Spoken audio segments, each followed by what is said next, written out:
Yes, the school normally organizes annual field trip every year, and I think this is our ninth field trip, which on the 17th we had an accident, and the bus that involved in an accident wasn't, the pupils were not in the bus, only few of the pupils were there. That was a third bus, and it was board with some parents and few of the pupils of the school. But the allege is diabolic lie, because none of our kids do not die, none of our kids. Yeah, actually none of our people will not have any death from our own school. We only have a parent, a caregiver from one of our nosy people who died that day, and we also have a brother from one of the schools, St. Edward, who also died the same day. And later on we had another death, which is of the apprentice of the boss. So we only have 3 deaths that day. So these are the only people that died in this accident. Well, the authorities have taken a step.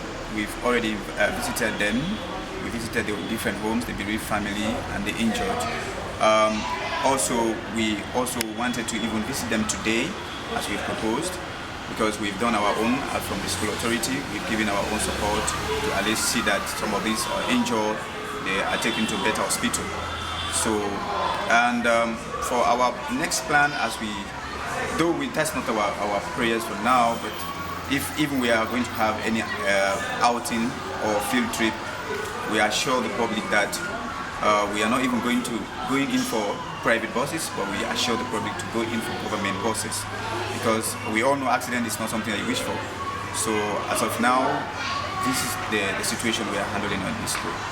Over time have proven that accidents during festive seasons are high beyond expectations. It is in this light that the acting medical coordinator of emergency hospital at Godrich, Misa Popovich, says they recorded 45 patients. 4 from those were referred to Connaught Hospital, 4 were serious emergency cases, 2 died in their care, and the rest were treated at outpatient and discharged the same day.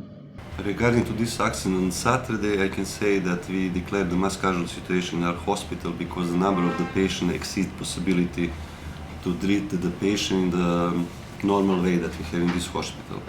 On that day, in our hospital, it's been bringing exactly 45 patients by different transportation vehicles, some coming by police, some coming by themselves, and some coming by the ambulance.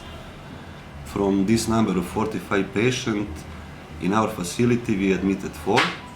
We were referred 4 patients for the follow-up and the future treatment in the Connaught Hospital, and 37 patients they are treated here like outpatient.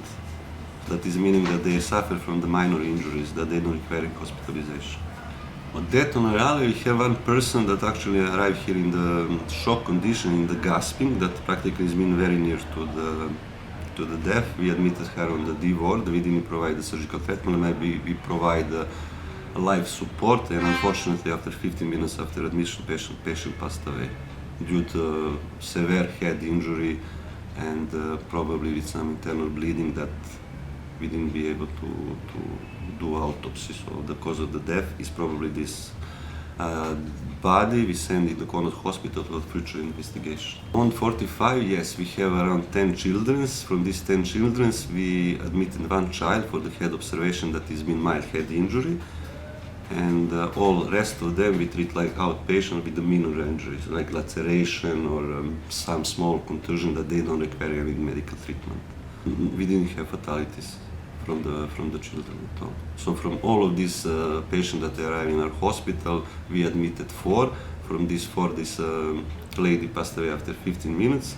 We admitted another patient that have the severe head injury, the pneumothorax, the chest injury, pelvis fracture. For him we performed several surgical interventions. We performed the laparotomy, we performed the fixation of the pelvis.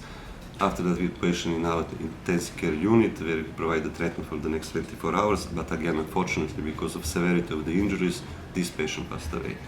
And this is 2 casualties from this accident. So no pupils been involved, that result has been death.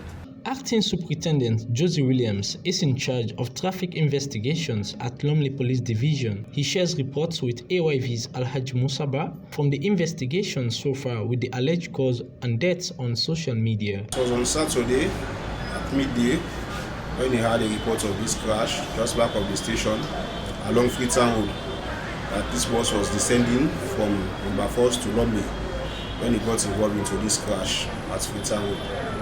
And there were so many persons on board.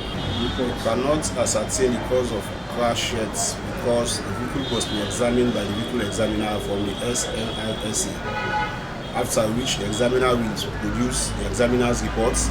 Based on that, we can ascertain the cause of the crash. There were so many people on board. During the course of the crash, they were taken to different medical facilities, that is emergency 34, as well as other areas. And 2 days later, we have recorded 3 fatalities as at now. Never recorded any fatality that involved any skilled people. There was a 16-year-old fatality.